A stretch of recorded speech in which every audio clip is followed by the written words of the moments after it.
I had to add you first, man. Like I said, when I have such a great guest, and I do this with Peggy, I always add Peggy first. When it's you, I got to add you first because first off, y'all are a lot better looking than me, and then because when I come on, I scare the kids and the cockroach. Yeah, you got more hair than I So have, though. that's true. Hey, And that's Jack, not it's a even pleasure. counting, this. It's a Yeah. pleasure to be in with So you how tonight. you doing? This is hey. First off, I gotta say, wow, because it's not unusual to have Tom on my show. Hey, Ba-da-da-da-da-da. hey, It's the great, great, great Thom Jones. So what's up, Pussycat? there you go. I've got my victory cigar. That's what. Yeah, that didn't what's her nose have that in the White House? Yeah, we won't go there. I That's many years I ago. saw a cigar and That may I didn't. Yeah, and I didn't even touch on that in pregame, but I just thought of it. Like I said, I go right off the cuff. You never know where I'm yeah, going to go. that may predate some of our And I listeners. definitely It forget may, because I'm. but if you don't, just hash or look up cigar White House. That's all I'm going to say. Yeah. And by the way, never ever go to whitehouse.com. Correct. Yeah. Do not go to whitehouse.com. You can go to It's whitehouse.gov, bad juju. Gov. Yeah. You can go to Yeah. whitehouse.gov, but not But whitehouse.com. Yes. yeah. Yeah. Don't, Yeah. don't go to whitehouse.com. So, Jack, how are you tonight? Well, aside from my normal, what is it, Leary? Was it there's a body? I think body is the right term. There you go. Aside from my normal body self, yeah, Mike Sarah. There you go, Monica. There you go, and not from friends either. Although she was a friend of the White House. Naughty, The naughty, White loud House, and bawdy. White House subs. There you go. Hey, White House sub. I don't know about that. Is there? Have you heard of that White House subs in Atlantic City? No, I haven't. I haven't. But yeah, Okay. It sounds good. It yeah, sounds good. But I know I'm doing my normal stuff. Cigar, great yeah. reason why. And you tell your reason why, and then I'm going to say other good things. I don't know why my friggin' computer So, is slow as foxtrot. I so have to get first rid of of all, shit. greetings to Go all the ahead. listeners tonight. And of course, the reason why I have the cigar, I'm not going to light it, but I did it as a tribute to Max Crosby because Max dipped into his own pocket and bought a whole bunch of cigars and handed them out in the locker room after the victory against the Giants. And I will tell you, and I'm sure all of Raider Nation knows that even before the game, there was like a huge sigh of relief with the showing the door to both Ziegler and McDaniels, who were a package deal anyway. I will go on record as saying I wasn't a fan of either of those hires when they were brought in to begin with. I am first on record with saying that I'm happy to see McDaniels go. I was surprised to see him go before the end of the year. I thought maybe he'd at least get the end of the year and then get shown the door. But the team is just a totally different team in terms of mindset, in terms of motivation, in terms of morale, in terms of energy, and in terms of performance. It's a totally different team. Now, do I think that they're going to win all the rest of their games and make the playoffs? No. Before the season started, I went on record as saying that this Raiders team had a 7-game win floor and a 9-game win ceiling. Now, I still stick with that. So 7 games winning is the minimum, 9 is the maximum. So don't see them winning any more than 9 games, but 7, 8, 9, right in that sweet spot. That shows a progression from last year.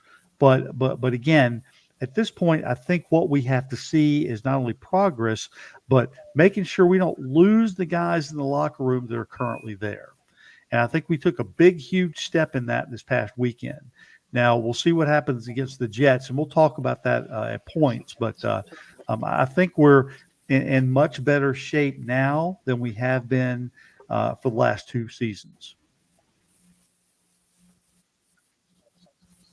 Yeah. Okay. And you know what? I think I said the same thing that you did. Was like 7 to 10. Yeah. But the difference was I had that with McDaniel as our coach. And I'm not that I'm changing that ideology or that prognostication, but I will say this. I think that I might bump it based upon or I shall or I may, God, my tongue is I just got this from Walmart and it's really not working yet. My prognostication might change because we're in November. My prognostication might change by Thanksgiving. And the Okay. reason why I say that is this because they beat the Giants, which I actually originally thought they were going to beat the Giants anyway. They actually murdered the Giants, and that was the game that they should have. They should have just kicked. In fact, they could have scored more. They They should have could have scored scored more. more. Yeah, yeah, and I'll just attribute to the fact that they played well, and that that coach um, Pierce didn't want to show anybody up, especially his old team. So that they played well and they played within parameters. But the Jets, Right. I thought at the beginning of the season were going. Well, remember everybody was thinking, well, this is when Aaron Rodgers comes. Well, he's not coming. Right. He'll be there, but he's not in uniform. Now the Jets have a really good defense, but by the same token, and I didn't see what the final score was because I was flying home last night. But from when I did look at it on the free TV from Southwest, the Chargers were up 14-0 at the end of the first period or first quarter, and I didn't see anything after that. But I'm pretty sure the Chargers won by default, and I don't know how they got their 14 points, but if they were already winning 14-0 at the end of the first quarter, then that means to me, unless it was the Jets offense that turned it over for quick scores, which might have happened. I still think that the Jets D has not shown. Yeah, the final score of the game was So we'll 27-6. So the Jets finally did put up some points, but that offense is anemic. It probably is as bad, if not worse, than the Giants' offense.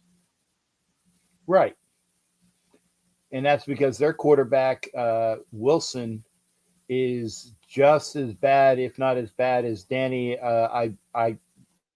I slashed my ACL dimes. Right. Now and we'll one say thing this. I said, I did want to lose to the Giants because, and I don't know if Gabe is going to be watching this or not, but I couldn't stomach losing to the Giants and having to listen to Gabe, the Giants fan, on my show. And one other person who I wouldn't be able to stomach this is, and I used to do a show with him on Facebook, and I'm going to say his name. He's a flaming rectal hemorrhoid. His name is Coach Muddle, and I used to do a show with him on Facebook. And he's such an a-hole. He's such an a-hole. I actually dropped off his show one time because of how much crap he had, and I wasn't allowed back in. So I'm like, you know what? Right here, buddy. So I dropped all sync with him. He is a Giants fan, and he is your typical know nothing, full of crap Giants fan. Okay. And so that's what I wanted to make sure that we won, because then I can, when I get some time, I'm actually probably going to drop, I'll figure out, I probably blocked them. I'll drop a score with me going like this, and, then block him again or something, just to show him how much of an a-hole he is. But I couldn't fathom that. You can say what you want about so Giants fans, but my initial perception of Giants fans is this. They come out of the woodwork every 10 or so years when they appear in a Super Bowl. Of course, they've appeared in 2 where they beat the Patriots. Hashtag Josh McDaniels. And there we go. There you go. Or they are notorious for just wanting to beat the crap out of Philadelphia Eagles fans. Mm-hmm. So that's kind of where they are.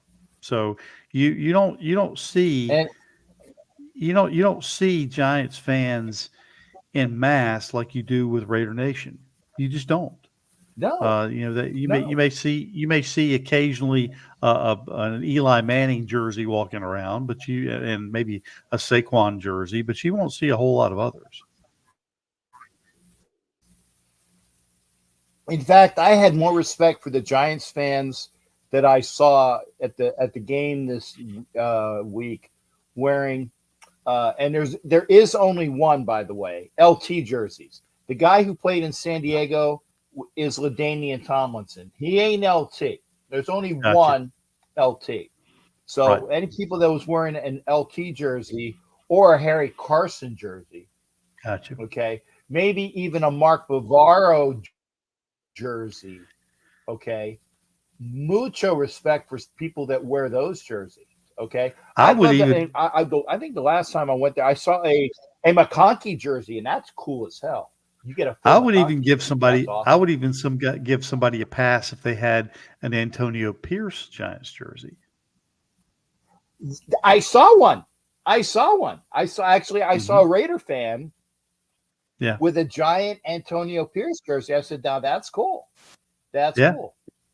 And it I'd go wasn't with the that. blue one; it was the white one, so you can get away with it too, because it was a white jersey, not the Yeah. blue Giants jersey. It was the white Antonio Pierce jersey, and it was awesome. Well, but to be honest with you, Jack, a blue jersey in Allegiant Stadium would just kind of bleed in with all the black, so it wouldn't necessarily stand out. Right, and actually, whenever saw Giants fans, I said, that's a very off shade of black you're wearing." Yeah. For the very light black. Yeah. But Yeah. I have a how you friend. doing, Thor? Yeah, a different thing about J Lot. I have a friend of mine who's a Cowboys Go fan, and ahead, I brother. said, if you ever travel to Allegiant Stadium, I said, bring that dark blue Cowboys jersey with you. That's fine, because that'll just fade right into the black that we have there. Yeah, I tell you one thing that I saw, and this whenever I wasn't knocked out on my flight back from Vegas because I was Hmm. tired, and Yeah. for most of the flight I slept. But the guy next to me, literally at the very end of the flight, where we land in Tampa, and I get a chance to finally talk to him, and he's like, and I go over who I am, and we went to the game, and he's like, they had gotten a couple tickets in the black hole Hmm. as Giants fans. And Nice. even he said when his father, because it was him and his father and somebody else, he said, even he said when the father asked him, "Are you sure that's a good idea?" He goes, "Dad, it's Vegas. It's not Oakland." I didn't even have Right. to say that. He said it, and it was Right. true because the word Right. is getting out that Vegas is Vegas and Oakland is Oakland, and that mystique, the aura, is already gone. And so that's why we need to change it to get back to where people actually will be. I don't want to say fearsome like that, like they're going to come out and get their ass kicked like they did in Oakland, but that they're going to not want to go to Vegas because that their team is going to get their ass kicked on the field, and we need things to do that. But I think if we continue to go this route, it can happen. And the one thing that I actually will say that is positive is that I saw the interview with and it was the I can't remember which guy it was. It was the dude that doesn't have any with the bald head that does the pregame for one of the networks. It was either Fox or CBS, and he stated that Mark Davis stated that Antonio Pierce, this is not just an interim see at the end of the season type of thing. He actually has the chance to become the Raiders head coach based upon, and you alluded to it in that statement about how the Giants beat the Patriots, and then McDaniel said, don't ever talk about the Patriots like that. Well, by the Right. way, since we are on Roku, but I can say that we are on the adult version of Roku. You know what? Fuck you, McDaniels, because you're no longer the Patriots coach or a coach for the Patriots. You're no longer the coach of the Raiders. So fuck you, McDaniels, and fuck you, Francisco. That's a running gag that McDaniels I have with the guy that told me that I wasn't the ticket. McDaniels is a petulant child, and I'll just leave it at that. That's about the best way to say it. I mean, that's point blank. It I is. mean, he's a small man. He's petty. He's not a head coach, and he glommed off of the Belichick and Brady era for a long time. He left that. He went to the Rams and trashed them, and then got another Mm-hmm. opportunity after he came back to New England and sold a bill of goods to Mark Davis. And again, I put Ziegler and McDaniels in that category together. They both sold him a bill of goods that they could come in and they could turn this organization around, and that the two of them, could do it by themselves. And that was fool's gold. That wasn't going to happen. They came in.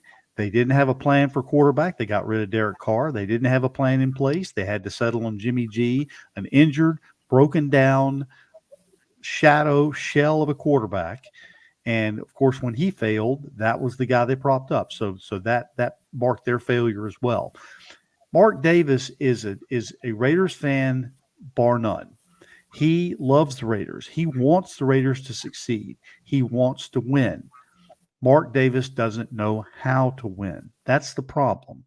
And again, until we get to the point where he finally figures it out, and the way that he can figure that out is to put someone in place. And Jack, you and I have talked about this. Put someone in place who can be the president of football operations. And I put Louis Riddick's name up there, and I'll do it again. Put him in Mm-hmm. there. Yep. Put somebody in there who can make the business decisions on the football field. Have him select, or her, because it could be her. I'm not going to limit that. Have him or her select the general manager, Mm-hmm. and then have that person, whether it's Champ Kelly or someone else, select the head coach. He went at totally the wrong way. He selected the head coach and the GM. They came in together, and basically McDaniels is the one who brought Ziegler in with him. So if you look at it, this whole thing blew up from the beginning. It had no way of succeeding unless McDaniels was going to come out of nowhere and win the Super Bowl. And when you look at his track record as a head coach, he's not a motivator of people. He is not a developer of talent. He is not a scout. And he is not a head coach. And I'll just leave it at that. Well, and I agree with you. We both are in agreement that there needs to be a guy that's in charge of the football side. Mm-hmm. Okay. Mark has And said he's not a football when guy. I was talking about, even before, we were talking about, well, if we get rid of McDaniel, right. But we were talking about when we were like, if we get rid of McDaniels, does Ziegler stay? And people were saying that, and I don't get a chance to read the interviews or the things more often. They said that when Champ Kelly was talking about Raider personnel, he knew more and forgot more stuff than Ziegler knew on purpose about these guys, Mm-hmm. which is why Mark saw how great of a person he was and didn't let him leave the building. So if they don't want him to leave the building, and obviously he has ascended to the GM role, I mean, I'm sure that that's pretty much locked up. So if he's going to be the GM, and I think rightly so, he'll stay the GM, as long as there is somebody that he can work with that is in charge of football operations. And I'd love to see Louis Riddick there, because when you go back to when Gruden had what's his nose from ESPN, and he was talking Oh, with Mayock. Riddick, and Riddick was basically, Mayock. I always forget his name. See, that's a good thing. Maybe I'm forgetting bad memories. Is that Riddick was actually mentioned as maybe somebody that would come in before they actually settled on Mayock, and Riddick is a guy that can show his fortitude And even if it isn't Louis Riddick, I think that he'd be an asset to the club anyway if he wants to step away from ESPN in some capacity because he is a Raider. He lives and breathes silver and black, and we are going back to that the Raider way, because it's the Raiders and 31 other teams in the NFL, and it's going back to that, which is good.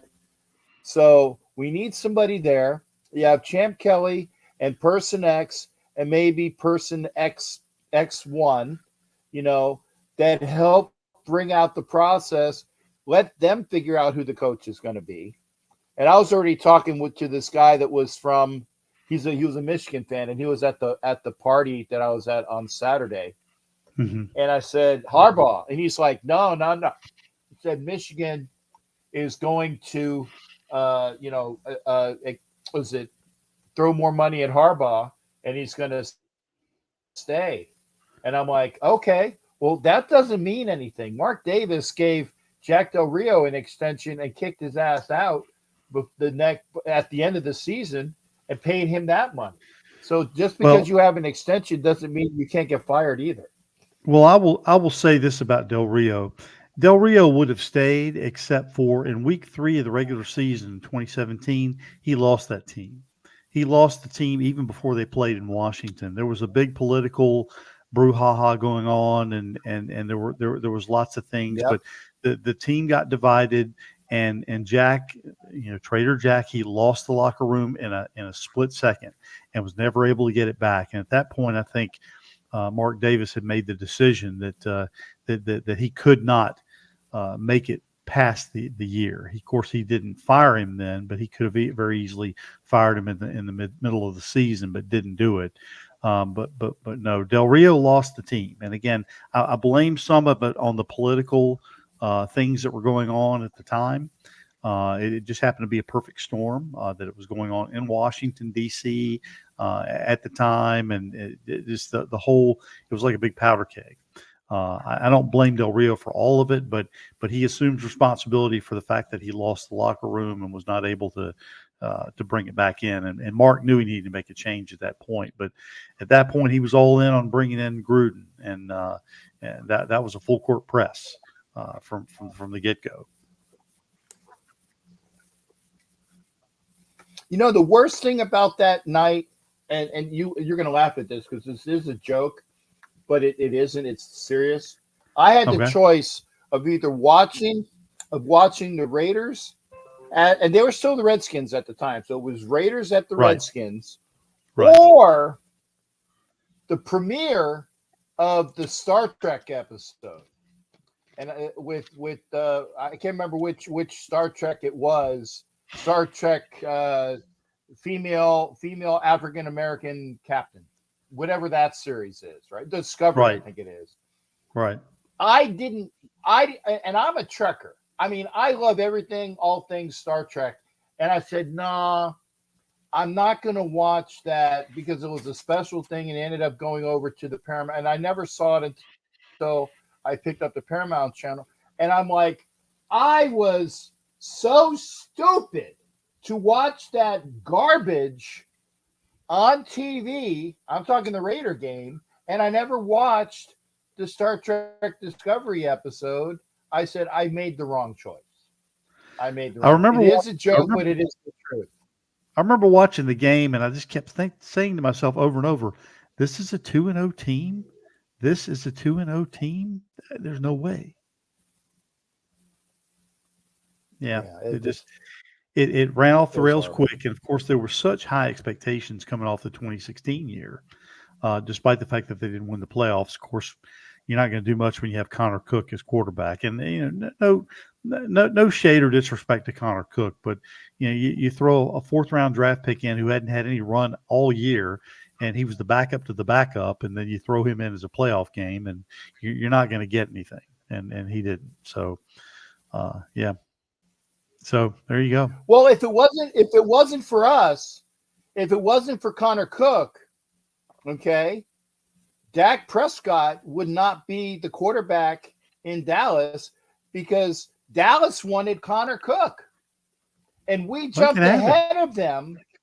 Well, I'm just saying at the time they wanted Yeah. Connor Cook, and we jumped ahead of them to get Connor Cook, and lo and behold, they draft Dak Prescott, and so you can say yay, nay, or otherwise to what their franchise has become since then, but you can also kind of blame us because we took their quarterback prospect that they wanted and insert Dak Prescott. And granted, they've been a hell of a lot better had they taken, they were a hell of a lot better since they took Dak Prescott. But you can thank us, Dallas. You're still a dog's breakfast, but you wouldn't be as awesome as you think you are had it not be for the Raiders. I mean, well, Connor Cook probably could have done something decent during the playoff game if he'd had any snaps at all with the first team prior to that.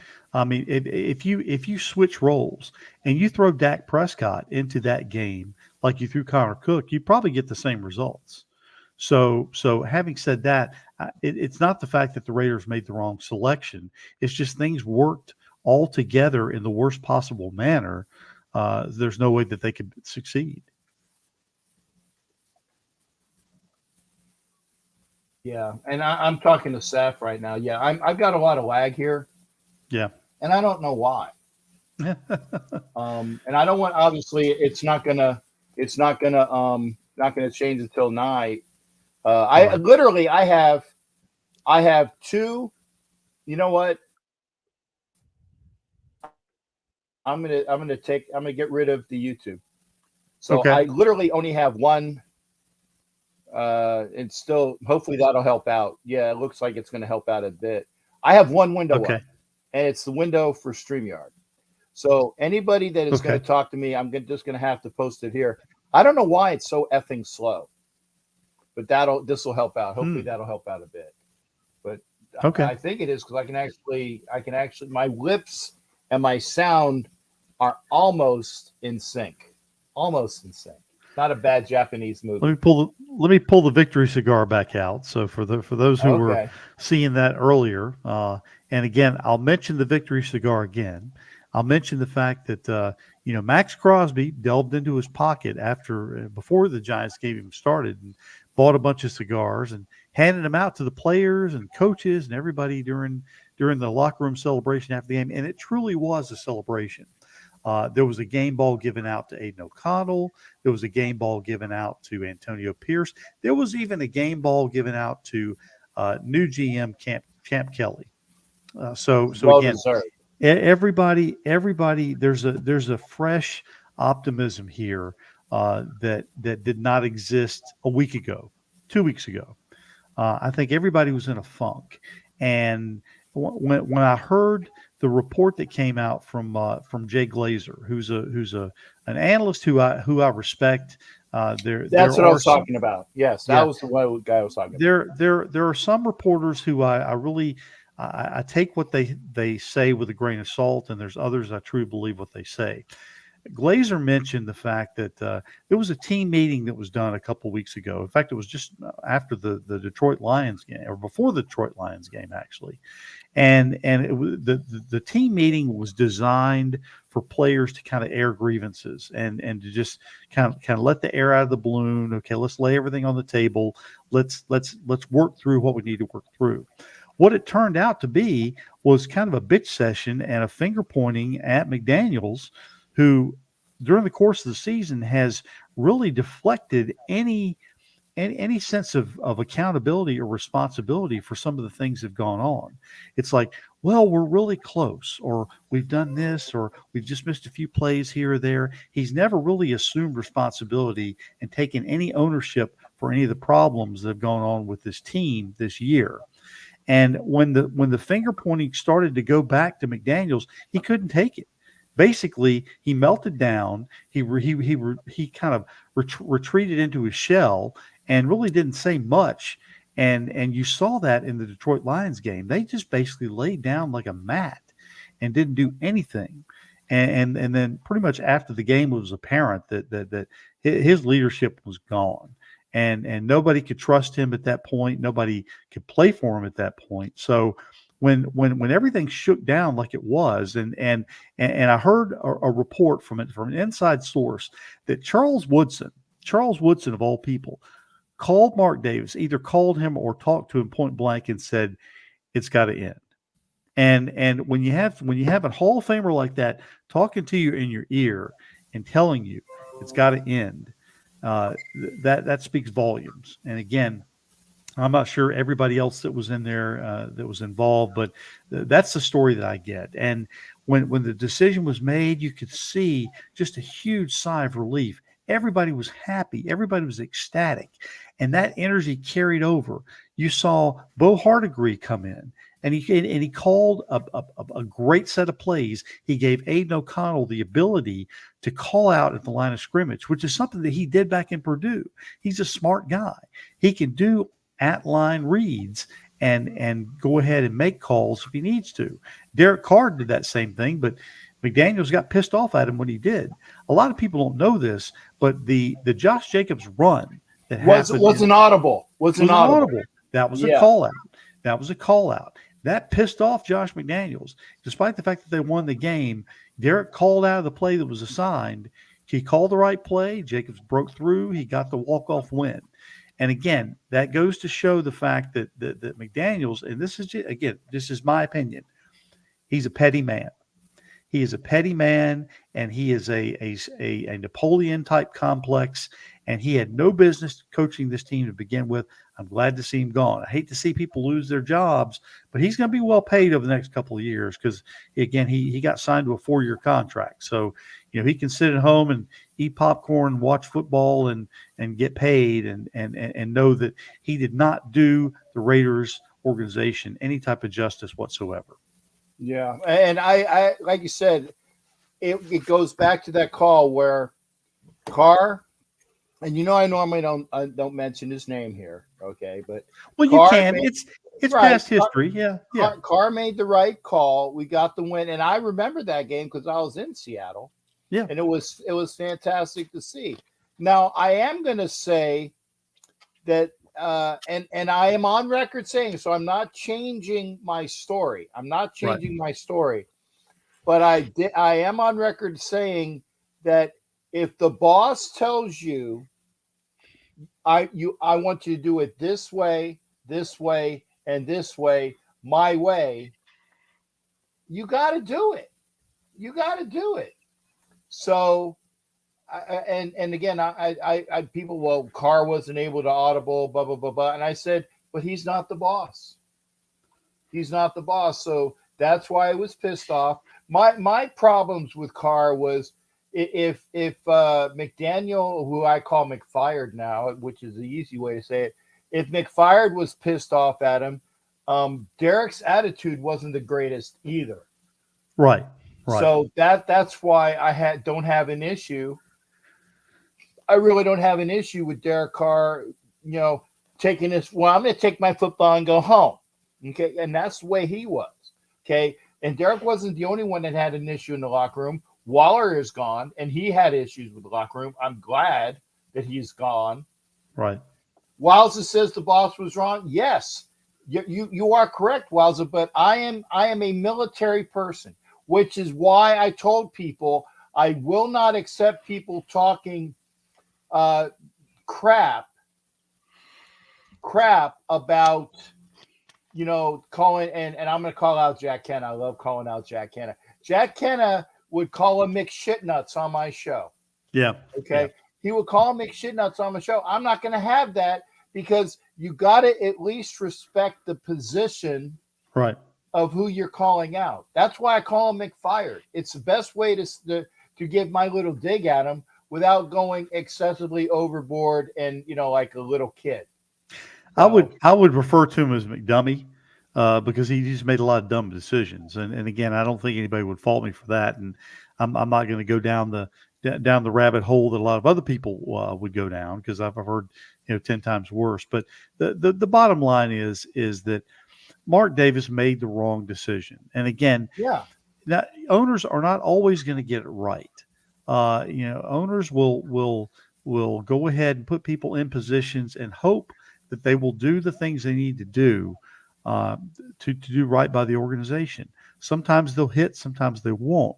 Now, people can say that Al Davis was very quick to pull the trigger on several coaches and several situations, and others would say that he didn't pull the trigger quick enough in other situations. So again, Mhm. there's not really a set formula.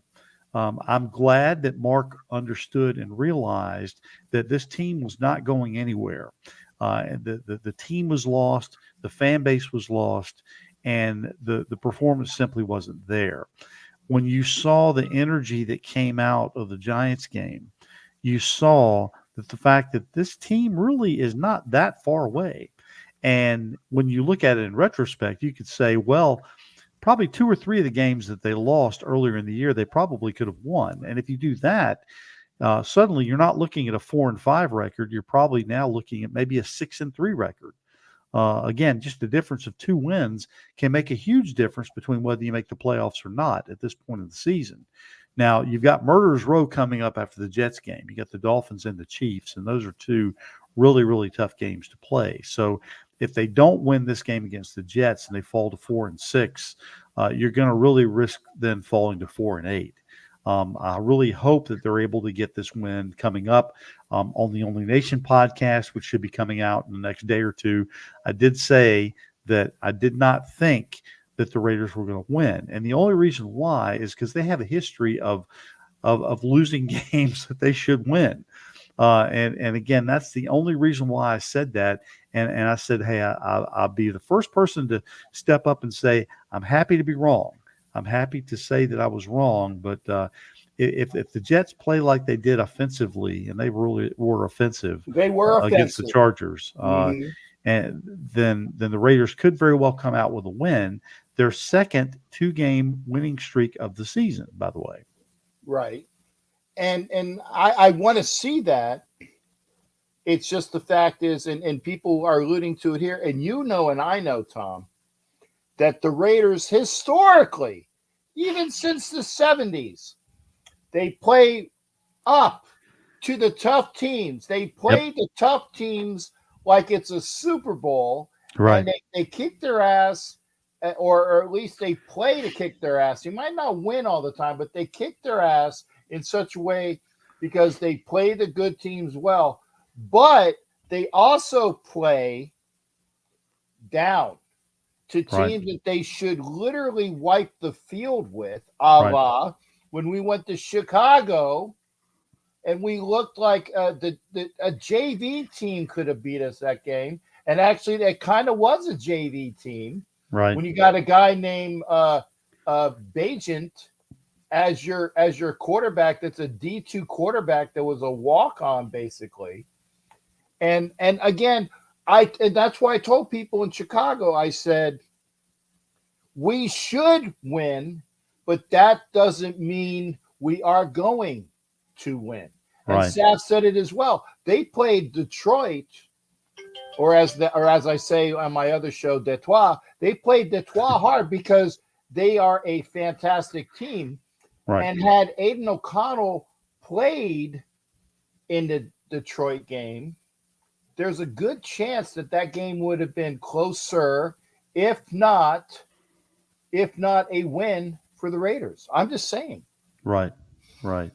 And you're right. I mean, they in not just recent history, but in past history, they've had a knack for playing up to their competition and playing down to their competition. I mean, Mm-hmm. I think back. It's been a couple of years now. I think back when they were kind of flying high and going into Atlanta back in 2020. And everybody thought, well, there's no way they're going to lose to Atlanta. Atlanta's got a horrible team. Well, not only did they lose, they got just trashed. I Mm-hmm. mean, it wasn't even close. Derek Carr had one of his worst games of his career. They just couldn't do anything. So again, and I see the comment, we need to do what Denver did against KC. Well, here's Yeah. the thing. KC did not play a good offensive game.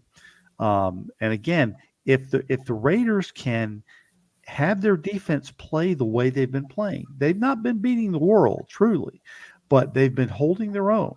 They've been up there in the top half. If you can maintain, if the Raiders defense can stay around the top half, That's really all we needed. That's all we've ever asked for, is for a Raiders team, for the defense to step up to be in the top half. Because all those years that Derek Carr quarterbacked, he never had a defense that was higher than 21st or 22nd. And again, that's not all on him. Some of it is. Now, again, I will say that with Derek Carr, there was the law of diminishing returns, and again, his skill sets were diminishing as things went on. Now, I really fully thought that he was going to make it through last season and then this season, and that this season would probably be his last one. But that they were going to bring in a young quarterback and groom that person to kind of take over the reins. But again, that didn't happen. Things kind of fell out the way they did. But under McDaniels, there was no way that McDaniels and Carr were going to coexist, which is amazing to me, because when he came in, he's like, "Oh yeah, Derek Carr's our guy. He's our quarterback." But he was talking one set of variables, but playing out another set of variables altogether.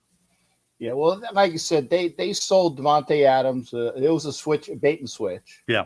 It was a bait and switch, and I'm glad that he's here, and I'm actually glad that they did in fact get a young quarterback that they can groom, and this unless, and I'm not going to jinx anything, but let's just say that we don't see Jimmy G for the rest of the year. Let's just say that, okay? Then we at least know what we have with a quarterback that can play to a system. It might not be the best system, but he will be playing a system that can win, okay? And that's great, because I don't want to go into the draft next year saying, do we need a quarterback? And I don't think we're going to suck enough to get the top one or the top two quarterbacks. I think they're going to be gone. We're not going to. They're going to be gone. They're going to be gone. Yeah, Chicago, the Cardinals, and the Giants. Right. Between those three teams, those two top quarterbacks are going to be gone, which actually makes me breathe a sigh of relief that that one of the top two is not going to end up with the Broncos. Right. I'm glad at least that the Donkeys are still going to be saddled with that Wilson contract. Yeah. And not get. I mean, they might get because right now it's like Caleb Williams, and it's like the kid from Washington. You've got right now you've got Caleb Williams. Mm-hmm. You've got Drake May out of North Carolina. Those are the top two. Well, I think the kid from Washington might go up over over May. Penix definitely. His star shone bright when they played against USC this past week. But you've also got Spencer Rattler. You've got Bo Nix. You've got the quarterback out of Florida State, whose name escapes me at the moment. But you've got the kid out of Tulane. There's lots of good quarterbacks out there that you can pick up in the top, first, second, third round. So this is a good deep quarterback draft coming out. I think the Raiders will probably end up drafting a quarterback. It'd be nice to be in a position where you can say, okay, we're at a spot now where we can just go for best player available, regardless of position. I think they're a lot closer to that now than they have been the past couple of years. Well, like I said, I still didn't want to wait, and don't get me wrong, if the best player available in the first round, and that's of all the players, not best positional player available. I mean, true BPA. If your board is run with how many draft picks? There's like 263 or something. Something right around that. Yeah, 250, 260, right around there. Yeah. If you have positional, line by line, 1 through, let's say 250, right? And you go one by one by one by. If the guy you want is at the top of your list is still there, and it just so happens that he's a quarterback, then go get him. And like Desert Raider says, Bo Nix, and I saw Bo Nix when he was at Auburn.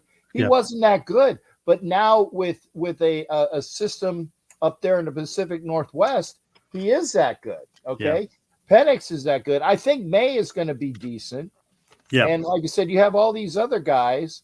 And yeah, you might have Sanders's kid.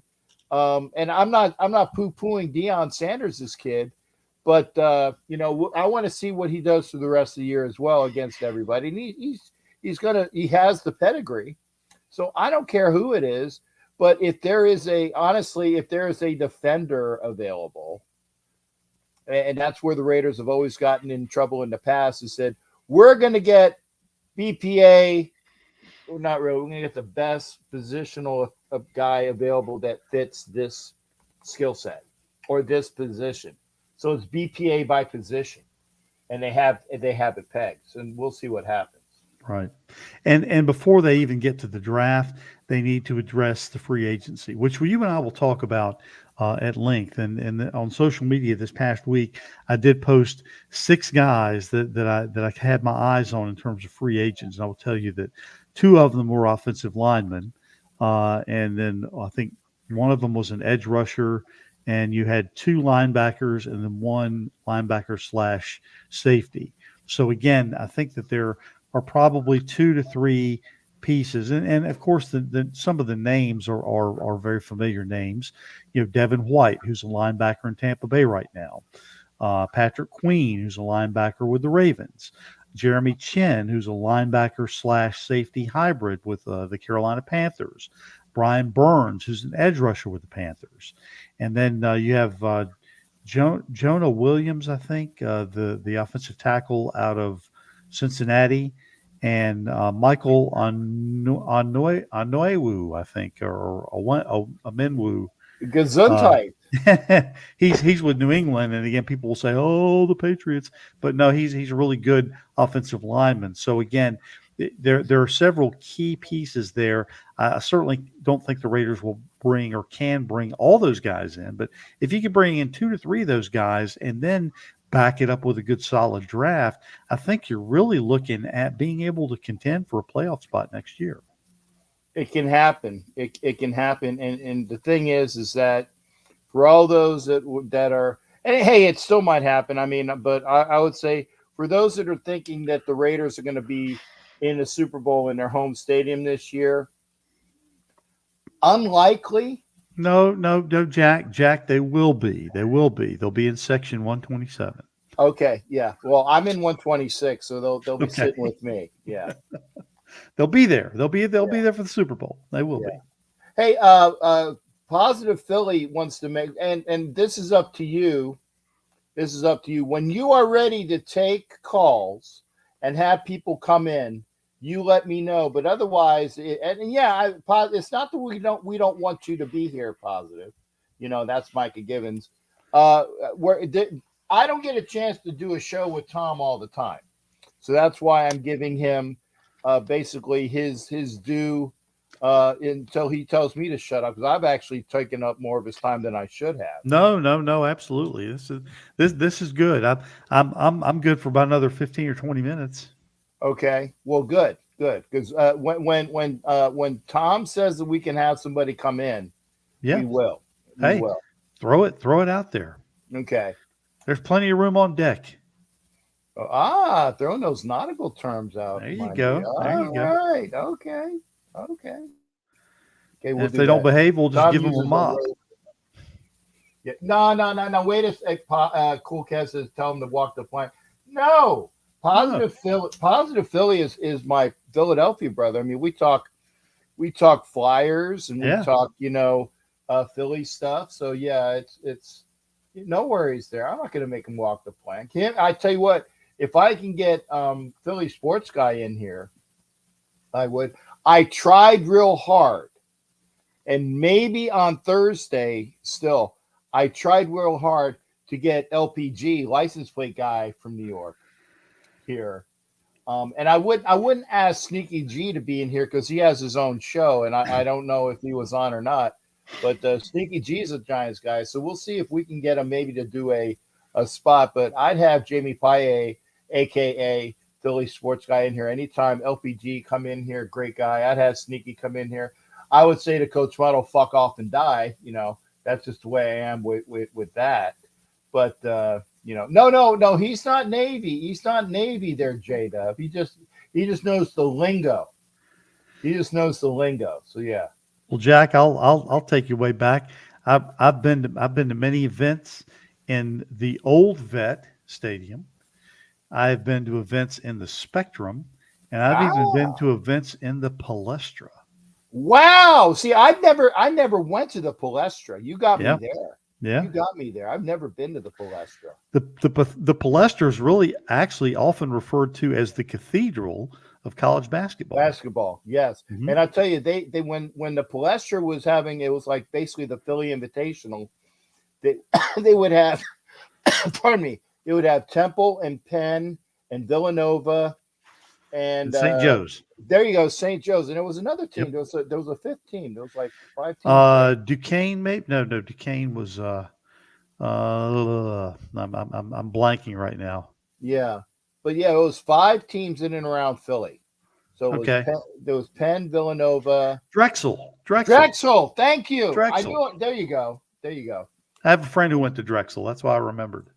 Yeah, and Temple The and Drexel Drexel. Dragons. That's right. So yeah, that's all good. Yeah. Oh, wowza! Hey, good night there as well. This old 11 Bravo is getting so seasick. Yeah. Shut up. Hua, hua. Yeah, with Jada. There you go. Okay, good night. Oh, Kingdom Soldier says good night to All right. Wowza. But go ahead, brother. I'm just spouting off your other thoughts, because we do have the Jets coming up too. Yeah. Yeah.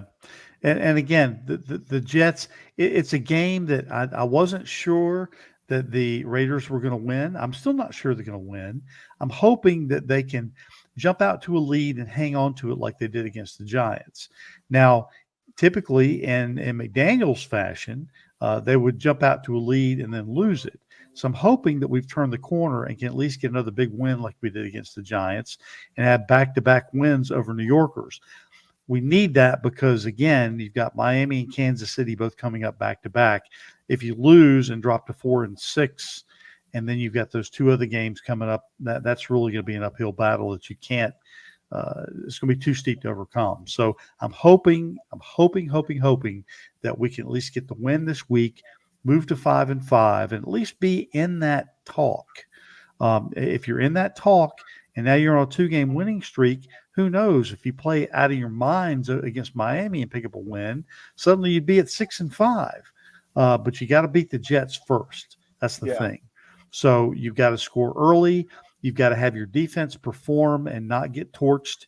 The Jets' run defense is not good, which bodes well because, again, if Josh Jacobs can do like he did against the Giants and take the ball out of Aiden O'Connell's hands and just say, look, give me the ball like he did this past week.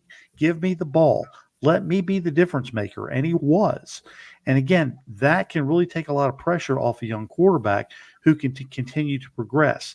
But the way Aiden was spreading the ball around to 8 different receivers, if he does that again, and you combine that with the running attack from Josh Jacobs, who just got better as the game went along, you could end up with good things. And again, if you were to end up at the end of the day with a win and a 5-5 record, which is exactly the same spot, the same record that I had this team back when we talked about the preseason, what the record would be. I had them at 5-5 at this point of the season. So again, not to say they would make the playoffs or not, but that would put them much closer to that 7-win floor that I had them at the beginning of the year. Yeah, and I think they definitely need to get there. That by hook or by crook, they need to get to at least 7. I'd actually say they need to get to 8. With McDaniel out of the house, they need to get to 8. Well, I think I would agree with you to a point, but if we can continue to see the effort and the energy that we do from this team, and a lack of mistakes, as we saw this past week. If we have another team that comes just out of nowhere and plays an excellent game, you're going to have teams do that. See, Jared says Raiders are winning 30-14. If that happens, that would make me so happy. I would be very, very happy. And again, I'm not sure that the that would be the score. But again, if it does, that would be great, and that would put us at 5-5, and would put us at least in the talk, which is where you want to be. Going to depend on the offensive line to a degree. Again, I agree with you.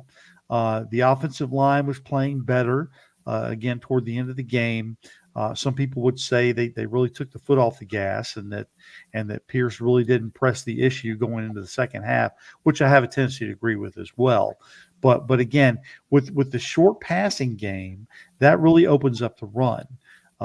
That's the difference between this Raiders team and the one at the beginning of the year. Beginning of the year, opposing defenses could just load up the box because they knew that Josh Jacobs was getting the ball. Not only that, they knew that he was getting the ball up the middle. They weren't even sugarcoat. They weren't even dialing up different plays. They were just running Josh up the middle. Okay, it's 2nd and 9. Let's run him up the middle. It's 3rd and 6. Let's run him up the middle. It was very so vanilla that teams could just pull that safety right up into the box and say, okay, we're going to just tackle him right there at the line of scrimmage. Yeah, and it needs. And I was saying that, and we got positive Philly coming in, so we'll get to hear from Mr. Givens. The thing is that the passing game opened up the run, and it was a successful passing game to people that were over and available and were going out, and it was like there was the intermediate route above all of the short dink and dunk. Right. So you got that, and that opened up the running game. And I've been saying that a successful passing game will do that. Not just a successful passing game, but a knowledgeable passing game. One that is able to negotiate the reads, see where the players are, and see where the gaps are. And O'Connell, he may not have the strongest arm. I know people call him the Irish cannon. He may not have the strongest arm to throw a 70, 80-yard pass, but he gets them in those tight windows. And he had several throws that were in really, really tight spaces where they needed to be. He can throw the deep ball, that's true, and he proved that by throwing the 50-yarder to Trey Tucker. But he doesn't need to do that all the time. And again, even if he overthrows Tucker by a little bit, if you got that speed, that makes up for a lot. But again, I think not just the successful passing game, but knowledgeable passing game. There you go. Well, I tell you what, we're gonna bring in positive Philly here. Yeah, there you go. So he can pop in. I'm gonna put you. Yep, I got you. I'm gonna put you in between Tom and I. So what do you got for us tonight, there, positive? Hey, we got Jalen Hurts in on the program. Yeah. Hey, what's up? Jalen Hurts is here. Going on, brother? What's going on? What is going on with the Raiders? Firing Josh McDaniels mid-season, and looks like. Are you thinking that Aiden McDonald? Are you thinking he's the guy now, or talk to me about the Raiders? Go ahead, Aiden O'Connell is the guy for Aiden now. Now, is he the long-term solution? He might be. He might not be. But at this point, it's too early to tell. He only had his second start, and of course, his first start came as a result of an injury. This was the first time he was actually named as a starter, and he came out and he did well. He didn't do perfect, but he did well, and I think well enough to validate the fact that I think it's his show to run for the rest of the year.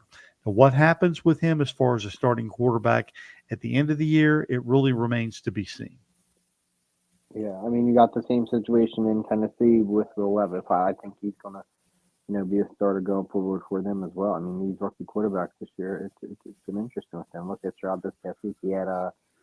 He's the best rookie quarterback of the year. It's definitely a good rookie class for sure. Well, remember as well that they just picked up Malik Willis last year in right.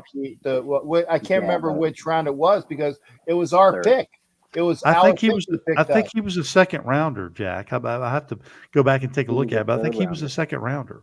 I think he was a third rounder because he came in with our pick, and then we ended up picking up Parham in that round because the first two picks were Adams, and then our first pick was Parham, and they traded up to get Malik Willis with our pick because originally that was our pick, so we ended up getting more picks for it, and then we got Parham at guard. So and Malik Willis is a a prospect, and if they give up on him, who's to say, what happens to him? And you're right, Jack. I just double checked. He was a 3rd round pick. Mm-hmm. Yeah. Yeah. He could be on the move. And again, again, when you look at Levis, Levis was penciled in by a lot of people to go to the Raiders. People wondered whether they would pull the trigger and bring him in. He had the arm and he had all the earmarkings of a pro quarterback, but people were really scared. I'm not sure if it was the whole dietary thing that scared people off, but he's played well the last couple of weeks. He really has. All right, what else, Mike? What else you got for us? Best team in the league. We're the best team in the league, Captain. I was what? I would say the Eagles, and I did pronounce that correctly. You did, yes, you did. And 8-1 for the 2nd time in a row. And I think that they said every time that the Eagles have been 8-1, they've gone to a Super Bowl. There you go. I'll give you my Super Bowl. And you guys are both going to be next Monday night. You guys are going to be the biggest Eagles fans. That's for sure. Yeah, well, that goes without saying. Well, I'm not going to be the biggest. Remember, it's whoever is playing somebody else in the AFC that we don't like. Right. I'll give you my Super Bowl prediction right now.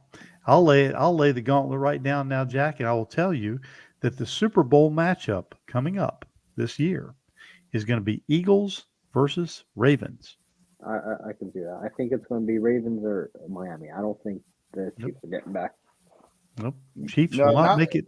Yeah, Chiefs ain't going to make it, and I don't think Miami is going to because they can be shut down with the right defense. They can be shut down. You heard it here, folks. The Chiefs will not make the Super Bowl this year. Me and Captain Jack both agree. Well, no, Tom and I agree, and I agree as well. And so that'll be good because then I don't have to listen to the Smugs anymore. Yeah, I'll have to listen to them to the end of the season. We just have to find a way to keep Taylor Swift from attending any more of the games. Oh my God! It is interesting. So people probably don't care, but I did see she put out so she has a tour coming up in Canada, right? And I don't know. I don't care. Yeah. The only day she doesn't have a concert on is November 20th. She could fly from Canada to the game. But what jersey does she wear? She has to wear the same jersey that Mama Kathy wears. Nah, I think we need to contact the tour and send her to Australia. Yeah. Yep. All right, Mike. But hey, good hearing from you, brother. Thanks for contributing tonight. It's always a pleasure, man. Yeah. Hey, good luck, Eagles. Good luck. Thank you, man. You too. There you go. Yep. See, Positive Philly was in the house. Like I said, if you want to talk, I will put it up again. Hey, yeah, absolutely. Hit the link. Jared, I would love to hear from Jared one of these days. And I said, Jared, fix your link. Fix your iPhone, however it is. I know it can be done because Ed Winchell has an iPhone. And Ed Winchell has been on this show. So don't tell me that it can't be done because Jack Kenna has an iPhone and is on this show. So, Jared, fix your phone. And I will tell you that Ed Winchell and Jack Kenna both have very strong opinions. Yes, they do. They do. So, Jared, come on, fix your phone. But like I said, if you want to listen, if you want to talk to Tom, I know you don't want to talk to me. You can talk to me anytime. If you want to talk to Tom, who is this close to lighten up that stogie, this close to lighten up that stogie. The wife told me not to light it up in the house, so okay. I have to respect her wishes on that. Yeah, Pizzle has strong opinions for sure. Yeah, and Ed says yes, we do. Yes, we do. Twan, yes, you can pop in as well. Good to hear from Raider Twan. We now for those because I like to do promotions. Okay. Mm-hmm. So the first thing I'm going to say is make sure, if you can, to hit up Raider Twan on Raider Twan's YouTube channel. That's Raider Twan right there. Also, okay, and they were in here earlier. Raider Nation Drinking Club with Thor is gonna have a show at 9 Pacific, which is what, midnight? Yeah, I'm not staying up for that. Yeah. But anyway, in about 2 hours, don't be sure to go to Raider Nation Drinking Club and watch Thor. And my last promotions, I don't see anybody else. If I miss, oh well, okay. Normally he had. Well, this will be a twofer then. Okay, Thom has his show and his podcast. Go ahead, Thom. Go ahead and throw some wonderfulness that your way. Okay, all right. So Heidi Stabbert and I do a show called the Only Nation Podcast. We recorded our most recent episode yesterday morning, so hopefully it will be out tomorrow. So if you go on to your favorite podcast provider and just search Only Nation Podcast, you'll get it up there. We try to get one out every week. I also do a show called Raider Roots, which chronicles every year of Raider history, going all the way back to the very beginning. So if you want to get up to date on Raiders history, you can go into your podcast provider and search Raider Roots, and you can see that one as well. Okay, now, and I'm glad you stopped. I'm glad you stopped because this is the one that I'm very, very happy to promote, as I did it on several shows. Whenever I see Thom, make sure that you buy. It's Raider 500, right? It's called Raider 500. Yeah, I got the title this time. There you go. Hasn't been published yet, so it's still in the incubation stages right now. But what I've done is I've done some painstaking research, and I've taken the numbers 1 through 500, and for each number I've assigned something special within Raider history. It could be a particular stat, it could be a game, it could be a player, it could be any number of things, but it goes 1 through 500. So I've taken each number and assigned something specific within Raider history, going all the way back to the very beginning. So it covers 64 years worth of Raider history.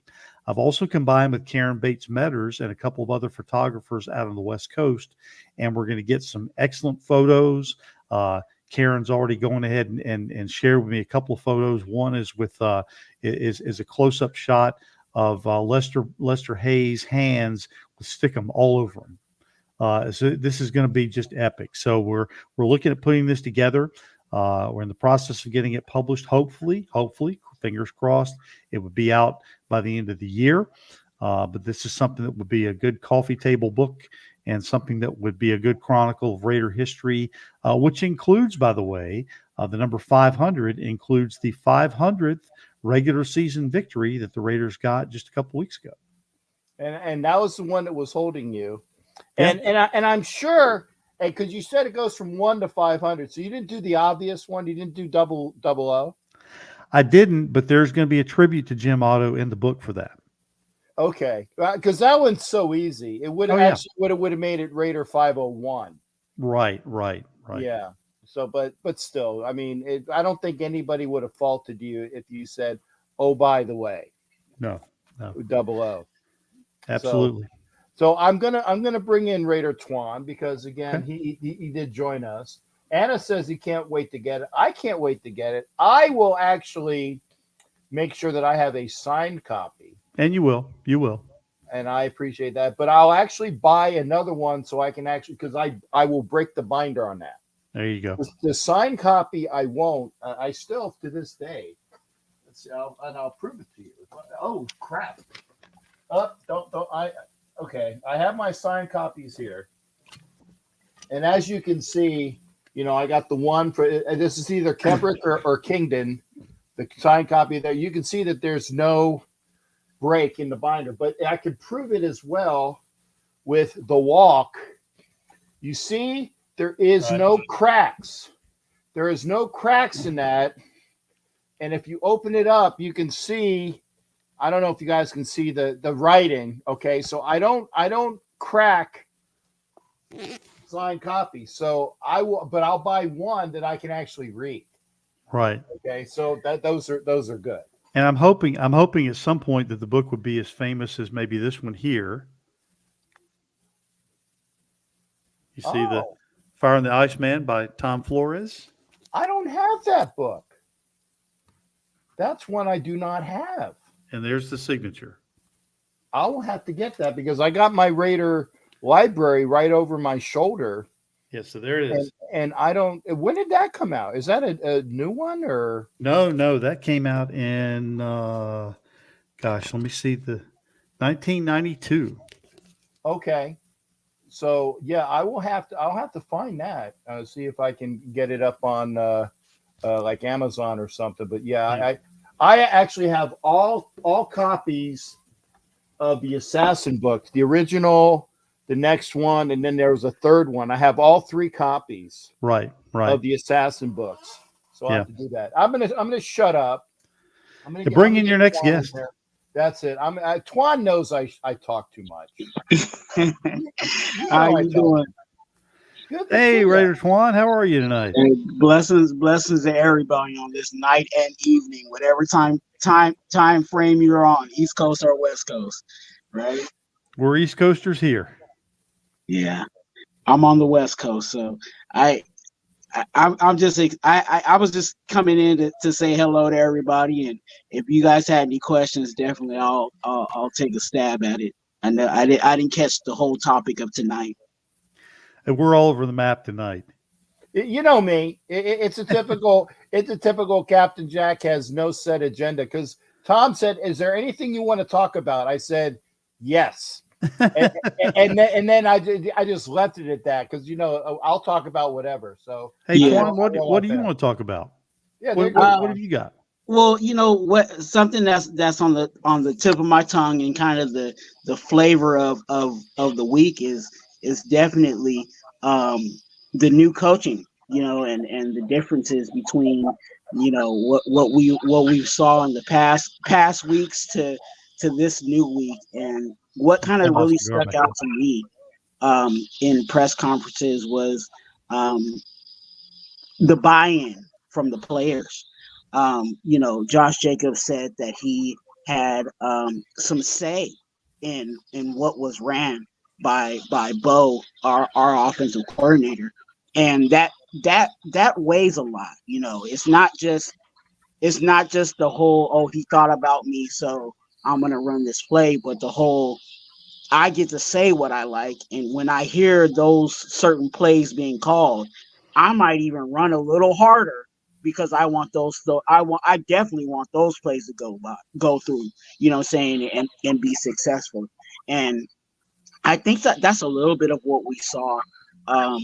This coming week. I don't know if that's going to be a continuing trend all the way till the end. The jury's still out on that aspect of it. But if they do continue with the buy-in of the players having to say of what they like and how they want things done, I'm for it, and to see again these coaches, obviously that seemed like a privilege that was not afforded to them in weeks prior. So there's a lot of liberty.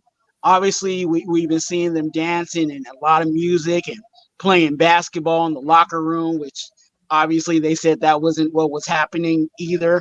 So I do like what I'm seeing, and hopefully it will contribute to more winnings in the future. Yeah, I agree with you. And again, I think team is the key concept here, because the Raiders didn't really have a team. They had a petty man running a team. That's what they had. They didn't really have a team. So now I think you see the input. Josh went up to Aiden O'Connell before he even started and said, "Look, I'm your guy. Give me the ball. I'll take some of that pressure off of you." And they did that. And Aiden O'Connell was able to step up to the line. He had the freedom and the ability to make changes at the line of scrimmage, which he did a couple of times. And again, that's something that was not able to happen in a Josh McDaniels run offense. So regardless of where Josh McDaniels ends up, quarterbacks are going to feel that. Now, when he was with New England, he ran up against a guy by the name of Tom Brady, who was going to do it his way regardless. And again, You can say what you want about Tom Brady, but he wasn't going to put up with any of McDaniel's crap. If he needed to call something out, he would call it out. And again, the Raiders hadn't gotten to that point yet. Last year, Derek Carr was certainly not going to rock the boat and do anything untoward toward his head coach, except for calling a couple plays, which he did, which were successful, which McDaniels did not like one bit. And Jack and I talked about that earlier. But again, what you have now is a team. The team has bought in, and this is where they are now. So you're going to see, I think, a lot more effective production and people having each other's backs, unlike what they've had so far to this point. Yeah, and I definitely agree with you. I really do like to see that, especially when you have all the talent that we do actually have on this offense. It was really a shock to me that we were, if for some reason we couldn't break that number 20 curse that we had for the past 8 weeks of this season, especially with all the talent. And I joked about it earlier today on my live, and I said that I thank Champ Kelly for bringing in a new wide receiver in Hunter Renfrow to the team, because we didn't know who Hunter Renfrow was based on his production and what was going on prior to. So there's a lot of things that definitely are more of a possibility now that we have the leadership that we do have. And they're young, they're still growing. The offensive coordinator that has not really necessarily been an offensive coordinator in the NFL. He's kind of been the quarterback's coach, and he's growing, but also in that I think he's taking the right approach of leaning on these players and giving them some say in how things, how they would like things to be ran here. And, again, it's not the coaches that win games, it's the players that win games. Well, I think it speaks volumes for the fact that they're actually letting the players play and letting the offensive talent do what they're best at and scheming it as such. Giving Jacoby Myers not only an opportunity to hit a route through the middle, but also give him a jet sweep. But get him involved in different ways. Throw the ball to Josh Jacobs on the out, or give him a little pitch route, or throw him up the middle. Give Hunter Renfrow his touches. Give Devontae his. Operate Michael Mayer in the middle. Give him a couple of touches as well. So again, this offense has a lot of weapons, and it's got a lot of ways to vary it to the point where you're not having to rely on one person totally like they were before. With the Josh McDaniels offense, it's like, okay, we're going to force the ball to Devontae. We're going to force it. That's not working. Okay, let's go to Josh Jacobs. And again, the defense could read that, and then they would go ahead and load the box accordingly, and shut down the Raiders' offense completely. And again, that's been the big difference. You've seen all the weapons now that are really getting a chance to blossom and really getting a chance to shine. And again, that's going to open up lots of different opportunities for this Raiders offense. My only concern is, are they going to be able to hang on to the ball longer than they did? Because when you look at the game against the Giants actually possessed the ball 3 minutes more than the Raiders did. So the Raiders need to grab the ball, need to hang on to it, take the air out of it, work the clock down, and work their will. And really hang on to it and do what they need to do and keep the opposing offenses off the field. Yeah, I agree with you, and I also would say this, that I think this also was an opportunity for us to see, with I think with all of our eyes, whether our eyes are rosy or whether we're using glasses or not wearing glasses, I think we can all identify who really was the problem in this offense, because last week we used the same playbook, but that same playbook was, looked a whole lot different, and it all boiled down to who was really calling those calls out of that playbook. So there's nothing, ladies and gentlemen, there's nothing wrong with the playbook. It's the person who's calling the play. Right. Well, gentlemen, I need to back out at this point. Got to get up early in the morning, but it's been a pleasure being with you. Twan, thanks for coming in. Yeah, Jack, absolutely. I'm gonna go ahead and say goodnight to you as well. We'll catch up with each other at some point, but please, I encourage everybody if you'll go on to your favorite streaming service, look up Only Nation Pod. Only Nation Podcast and also Raider Roots Podcast. Those are the two that I'm involved with. And again, we look forward to having a great season. Fingers crossed that we do well against the Jets. And, Jack, you and I will be together again at some point very soon, my friend. Got it. You got it. And again, thank you for being here. I put the full screen up so people can see all of the different devices. You got T3 and at T3_sports703 at Twitter. So Hit me up on Twitter, the X. Yep, I'll be there. The X, baby. Got to hit them up right. on the X. That's right. Great. Hey, all right. Well, listen, you all have a great evening. Take care, and we'll be in touch. All right. Thanks Take again, care. Thom. All right. That's Thom who popped out. Twan, anything else you got as well? I said it's your dime as well. I'm good. I was glad to have conversation with the brother that just left. It was a good conversation. I was hoping you would jump in with a little something, but I see you were taking it in too. So oh yeah, well, like I said, people, and I'll be honest, people have enough of they hear enough of me. They do. They hear enough of me, and they're going to hear enough of me on Thursday because I got a show upcoming on Thursday, and then tomorrow is the Wild Wild West show, and so that we'll hear some more tomorrow, and so they get a belly full of Captain Jack. That's why I wanted to make sure that Thom got as much shrift as possible. But is there something in particular you are asking, like, what do I think about that? Because again, I agree with you, and the fact is that the coaches now, the ones that are in the building now, have the respect of the players, and it was the coaches that did not have the respect of the players. And I will put obviously Lombardi in there because I don't know what Lombardi was doing, but I would like that job to get paid. I don't know if he was a millionaire, but I would say that he was making at least 6 figures times 6. Maybe $600,000. And again, I'm guessing, but I want that job, to do whatever the hell he's doing. And so he's gone. So Bo Hard, I think it's Hardigree, right? Is the guy that's the coordinator. He showed himself well. And the fact is, he asked people what they prefer.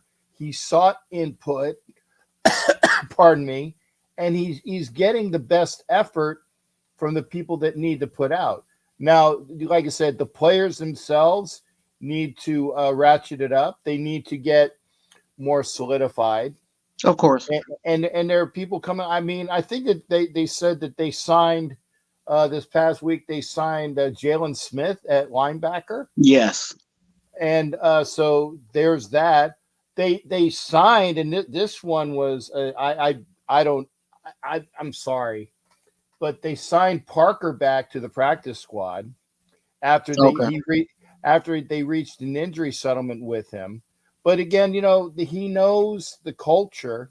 Yeah. So I can't really fault him there. And basically from what I was seeing is that he's on the practice squad in order to get in shape to possibly be a member, in standing. Because remember, 2 years in a row, he was lost at the beginning of the season and did nothing. But if Brendan Parker can be more than a swinging door like he did in the Old West, good on him because he's got the size. He just has to show the ability.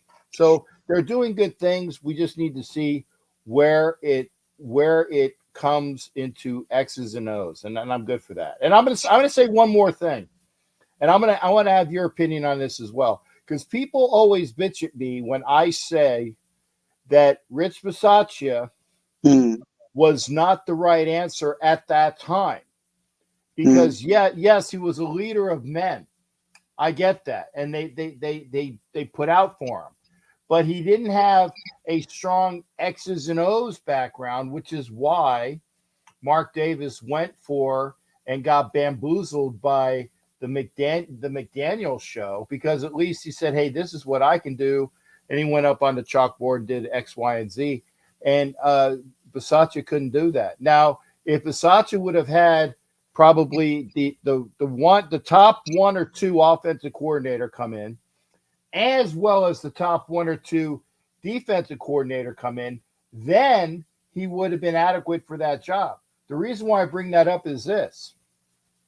Antonio Pierce has the pedigree to at least bring that defensive philosophy to them. They play for him. Mm-hmm. He can adjust. If it's, let's say that Graham ain't doing crap, or his defensive alignments aren't going good, then on the fly, Pierce can kind of like jump in and maybe help him out. Okay. And here's something as well. When was the last time the Raiders had any decent linebackers, but they at least have a linebacker that is the head coach?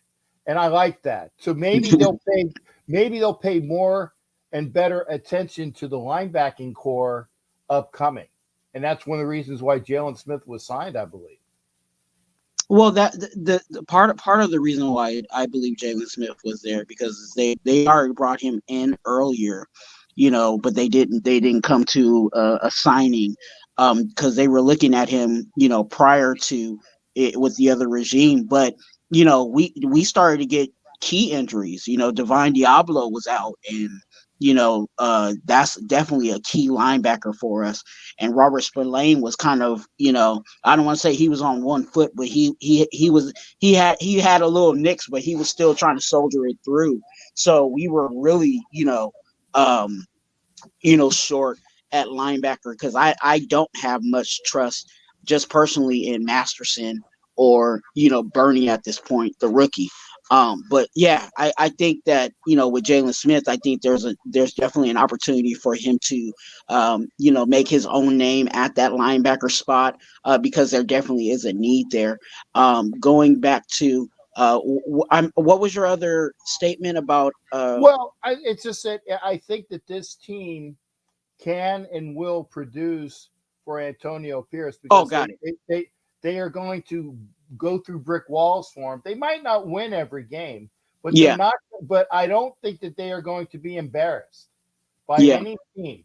I don't think that when they go down to Miami, and I might be wrong on this, but I don't think Miami's going to throw a 70 burger against this team. Yeah, I think that they'll play rather well. They're gonna do what they need to do, and I'm ready to have it happen. And by the way, I think Bernie will pan out. Again, I am showing some bias because he is a Gator and I'm a Gator, but I think that he will definitely pan out, kind of like what we seen with Diablo. Bernie is that type of player as well. Yeah. I'm not, and I don't want you to think that I was discrediting Bernie. I just think that at this point in his career, I think he's young and he's just going to need to, kind of get groomed up a little bit before we really can rely, put our money down on him to do stuff every week for us. Now, can he come in and spell somebody, and fill in? Yeah, I can take that, but not having him out there, as a guy, I call him a dollar player, which means that I'm putting my money on him to do his job at this point of his career. You were talking about Bisaccia, and I felt and this was just my feelings about Bisaccia being the head coaches. I'm glad that he was the guy to lead us into, the playoffs and that hell of issue that we had just to even get to where we were at. But I was also looking for a head coach to lead us forward, because I was worried about having Bisaccia out there and him getting out coached, just because of him being, kind of green in being a head coach. So I like Bisaccia, and I really wish there was a way to kind of keep him around, just to kind of keep him in the room. But I understand why he had to go, and but also at the same time, I did want somebody somewhat experienced at head coach. I think now we're in a position where if it was Antonio Pierce, and I was actually about to drop a video on this, but I'll give you guys a little bit of it. You know, if we do go on the route of Antonio Pierce, we need to make sure, like you said, that the coordinators are solid. You know what I'm saying, around him. And to be honest with you, and this is just my personal opinion, I'm fine with Patrick Graham. I think Patrick Graham is doing well with what ingredients he has to cook with. And I think that if we improve a little bit more on that defensive side, our defense is going to be even better. I think Patrick Graham is just working with what he has, and that's the reason why. You know, even saying that, our defense has been playing well. You know, even though that is the lower dollar amount of cap that we're spending on that side of the ball. But I think the jury is still out. And it's good to watch, since we have 9 games, to see how Bo plays things out. Because if Bo can really get this offensive side of the ball going, then maybe we don't have to look for a strong offensive coordinator, and we can still keep Antonio at head coach and then Graham at defensive coordinator. And then I also am a big fan, and hopefully that's solidified. I'm not sure if it's already solidified that Champ is our full-time official GM, because I loved what he did over with the Bears. So we could keep things consistent here, and have Bo be our offensive coordinator, or that could be the only hire coming in that we're bringing in, is bringing in an offensive coordinator that likes what we already have here and says, yes, I like what you guys got there, and I think what my playbook does can work for Josh Jacobs, Devontae Adams, and all the key pieces that we have on our offense.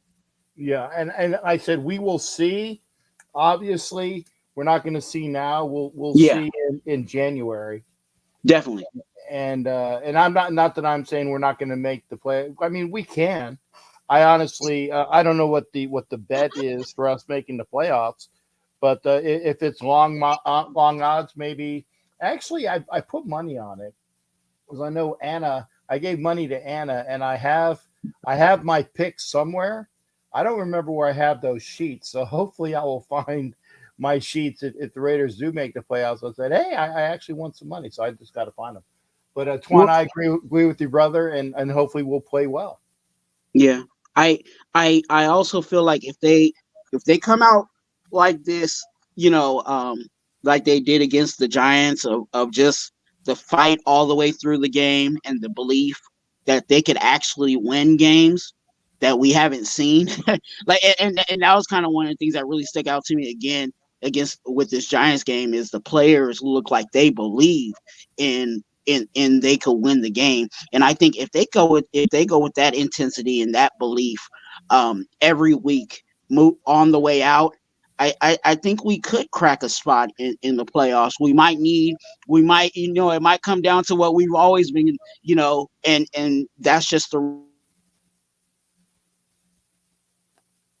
Okay, Twan, say that last part again, because I asked them. But yeah, okay, I do believe that we can.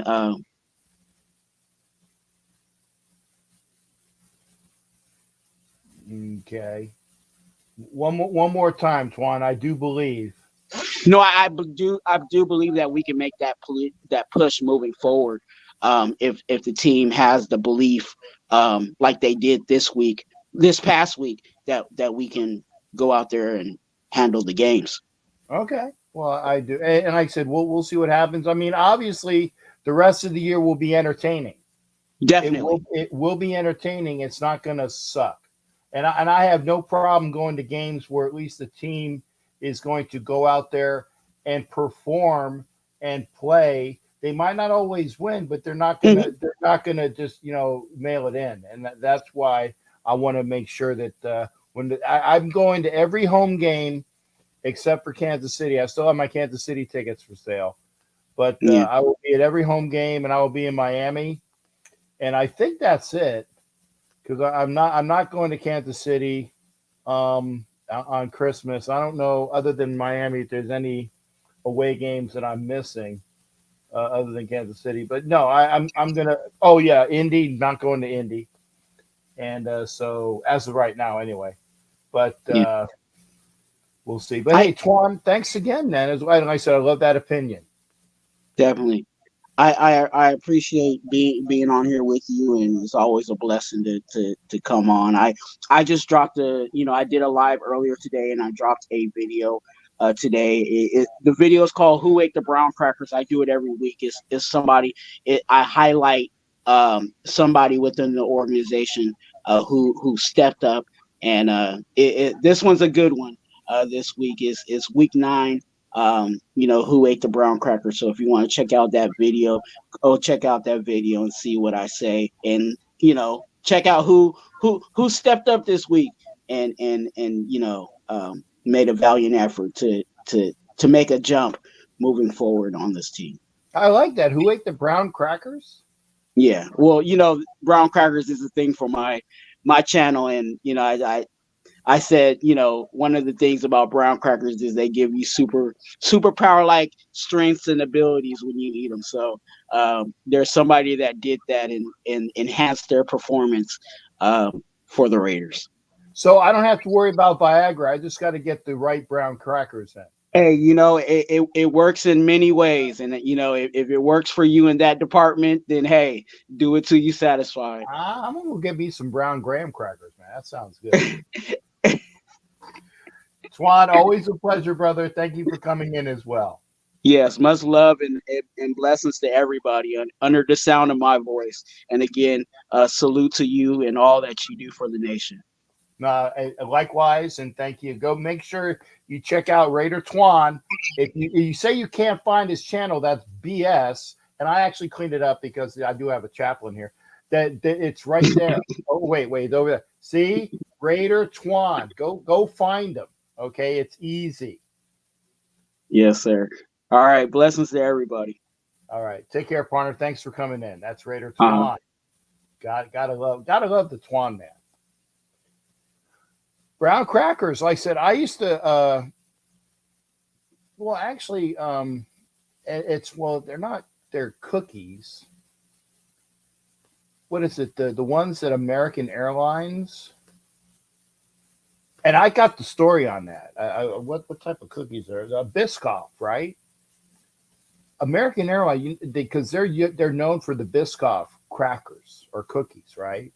Do you know that that was a screw up that benefited them?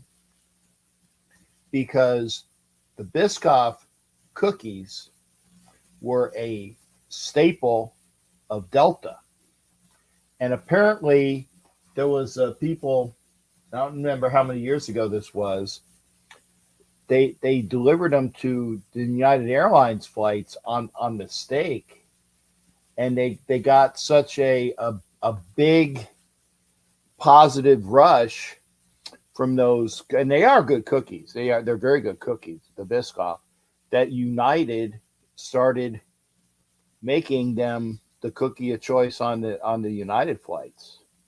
So yeah, there you go. Rick wants some brown cookies and crackers. I don't know what her name is, but I would love some brown cookies and crackers as well, especially because Rick's out in Hawaii, or as they say, Hawaii. So yeah, I can go for some brown cookies and crackers there too. Just saying, it's the captain. If you want to come into the show, I'm going to put the link up one more time. I do want to thank because we've had some participation tonight. Obviously, we had Thom Jones is here. He came into the show, and we had Mike Givens, Positive Philly. He came into the show, and obviously Raider Twan came into the show. So if you want to come into the show, and we got at least 15 minutes to come in, hit the link. hit the link. And I know that we've had our Bronco dude. Yep, correct. Yeah, Brown. Hey, if it ain't, it was it never turned down Brown. Just saying. If you want to pop into the show, please do. I actually, I might be like I said, if I get out to Hawaii, and I do need to do this because I've been to Hawaii a couple different times, and the one thing that I never got a chance to do, and I'm kind of ashamed to say this, but as a sailor, and we would do call to arms and colors and honors. We when we went by the Arizona, each time we would make sure that we called honors the USS Arizona. And I never have gotten a chance to go to that memorial. So one of these days, hopefully, if I can knock wood without upsetting all of the well, see, I knew that was going to happen. I probably did a little bit of the screw up the image, but I want to go to Hawaii one more time so I can hit the Arizona Memorial. That's for sure. But that's just me. If you want to come into the show, you got about 15 minutes or so. Then I'll do my outro. I will say that I will be doing. This is going to be shown broadcast again. Okay. This show is going to be broadcast on Sunday because obviously the Raiders are the Sunday night game. I can't do my show on Sunday. So if you're watching this now, this will also be the Sunday night show on Roku because I owe them a show. And I didn't get a chance to get the new Roku key codes the other day when I was doing the show from the Mexican plate. That was great food, by the way. Oh, my God. Great food. Okay. This will be the Sunday show when everybody else is watching the Raiders. If you're watching it now and it's Sunday, this is the broadcast show that will be shown on Roku because I got as soon as the show's over, I'm gonna put it up, so it'll be broadcast. If you want to do a rebroadcast of it, hey, I'll put it up on YouTube as well. But if you want to come into the show, please do, please do, please do. The Raiders they showed what they could do. I'm not saying that they're the best. They're the best team in the league. Actually, the best team in the league is the Eagles. The best AFC team, and this is where you got a lot of bit of conjecture because everybody throws out the Bengals who have won 4 straight games. Everybody throws out the Chiefs because they are the Super Bowl champs. But as Thom Jones alluded to, he thinks, and I think he might be correct here, the way they are playing, I think, Thom Jones thinks, and a bunch of other people think, that the best team in the AFC is actually the Baltimore Ravens. People might not say it right now, but it's the sneaky ones, the ones that you don't see, kind of like when the Bengals went to the World Series, went to the Super Bowl a couple years ago when we couldn't beat them. When we went to the playoffs, the last time we went to the playoffs, who represented the AFC? It was the Cincinnati Bengals because they were an afterthought for much, but I think they can be that.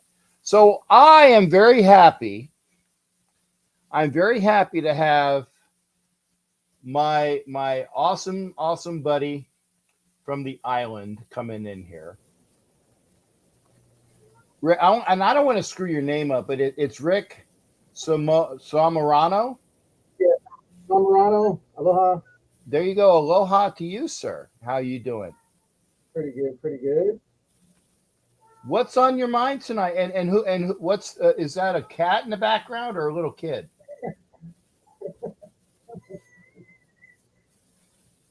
This Okay, is yeah. not the.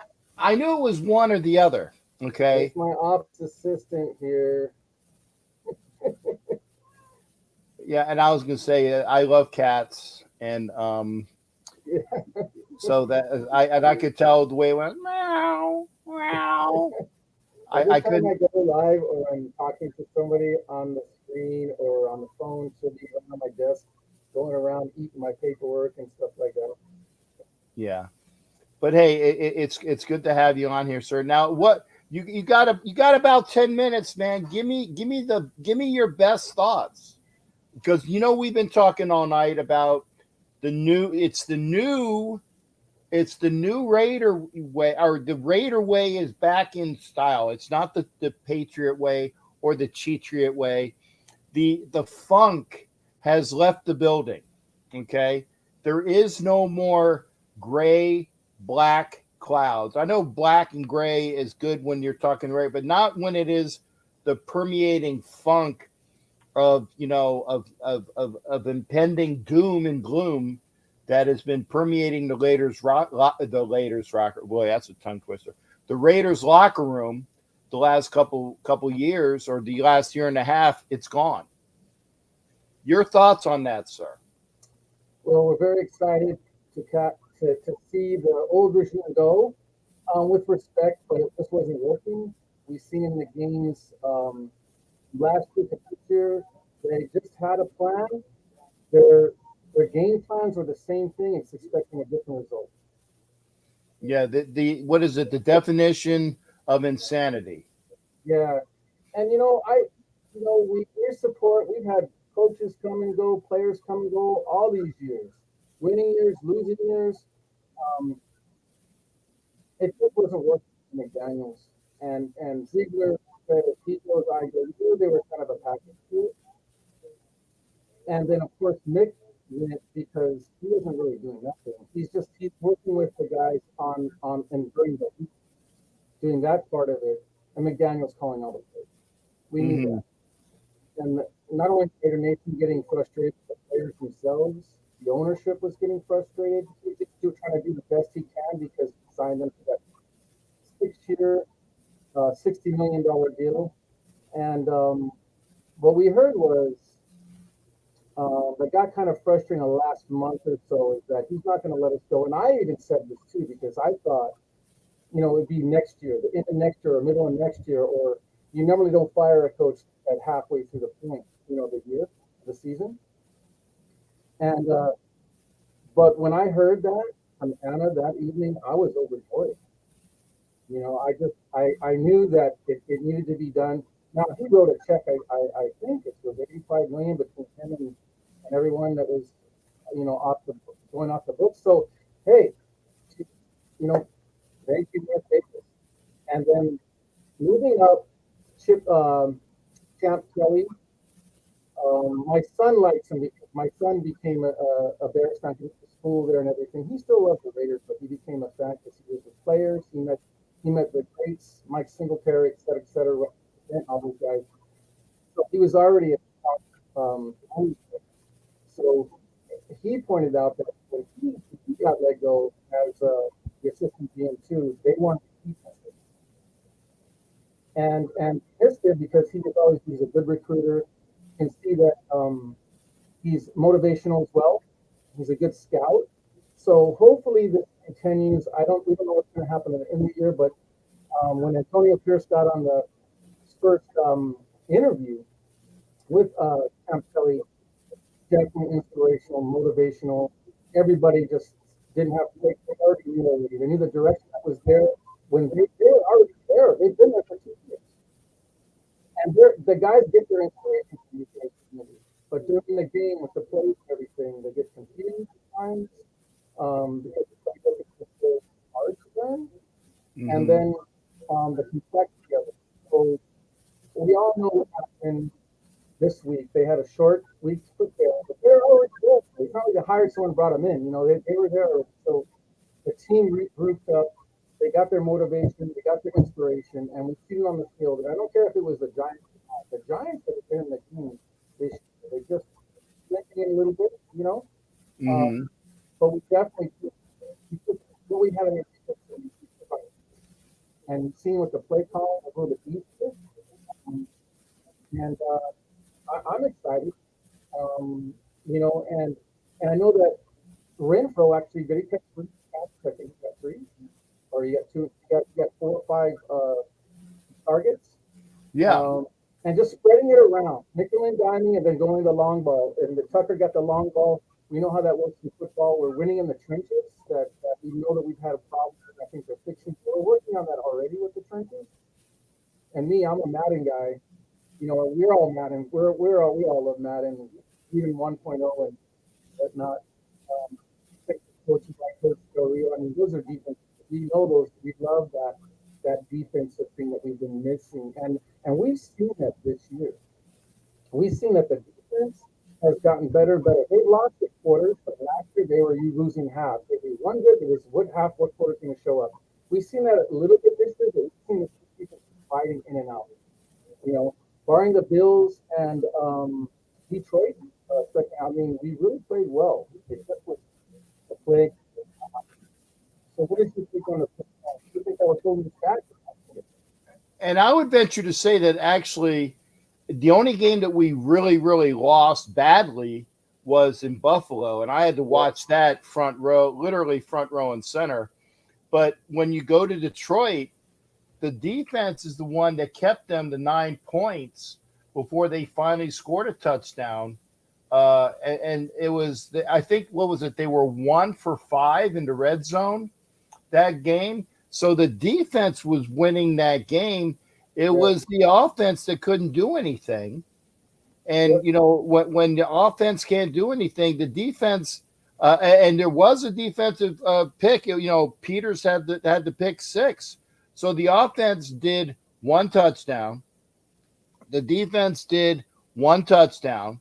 And if the offense would have done more, there was a very good possibility that they could have won that game. If Aiden O'Connell plays that game from jump, I think that maybe that there is a bigger opportunity. And I also said this, is that why did you have Brian Hoyer play against the Bears when Aiden O'Connell is got, and we saw his family.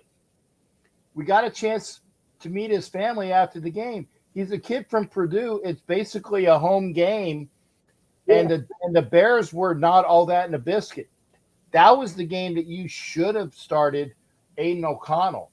Yeah. So if you start O'Connell there, and then you go into Detroit with a guy that has more time under his belt, who knows? Yeah. We could have won those 2 games. That whole startup for the Chicago game, they won in the trenches, and they were that great example. And they was out, right? And then they were hurt. So, and we know the Bears are hurting on the O-line. Their O-line hasn't been that good. I mean, they've been in some games and they took, you know, they had a good time. But we just fell into, it was a trap for us. It wasn't like a trap game. They were winning. You want to win every, you know, it's a game of inches, right? So you want to win. You got to scratch and claw. And I thought they were winning the tips on the ball, but those hard fight, because Hoyer, he can still throw the ball, but he's stiff. You know, and they basically brought Hoyer in. I guess we've been saying Hoyer is a player with a whistle. He's going to end up probably being a quarterback coach. Yeah, well, that's what he was. That's what he was going to be in New England before we offered him a job. He was going to be the QB coach, and we said, well, you want to be the QB coach there, or we'll give you a bunch of money to be the backup quarterback. So yeah, I mean, he should have been the third stringer. I know he had Garbers off the team. He's on the practice squad, right? Yeah, I'm sorry. What was that, Rick? Garber's on the practice squad. Garber's on the practice squad, or he was the last time I checked. Yeah, I don't. But I'd get rid of. I'd start cutting them now. Cut, and let them go. Hey, Rick, I hate to do this, but we're up against the time thing, and I want to try to get this in so I can show it again on Sunday, and it's got to be under two hours. So that's it. Chris Gang, thanks for being here. Brian is in here. again, I appreciate everybody being in here. Rick, I appreciate you being here. Mahalo. As Mahalo. they say. And if I get out to Hawaii, trust me, we're going to go see a luau and some hot brown chicks, Yeah, as we'll well get you as I'll the talk to you in Arizona. Miami. I'll see you on your show tomorrow on the Wild Wild West, and then Thursday on the Two-Rated Guru and Marty and them. So thank you for the show. Aloha, Raider Nation. Take it easy, Captain Jack. Aloha to you. Thanks again, Rick, for coming in. You take care. Aloha. All right, take care. That's my boy from Hawaii, Rick Samarano. And I do got to cut this short. And I do thank everybody for being in here. If you're watching, thank you. We're going to watch this again on Sunday because it's going to be the show that I have on Roku, because I have to have a Roku show because we have the Sunday night game. Take care, everybody. Let's get this win against the Jets. And then let's see what we got when we play Miami. I think we're going to give Miami a better game than people think. Take care, everybody. I'll see you tomorrow on the Wild Wild West show. Be well. Yar! Great victory.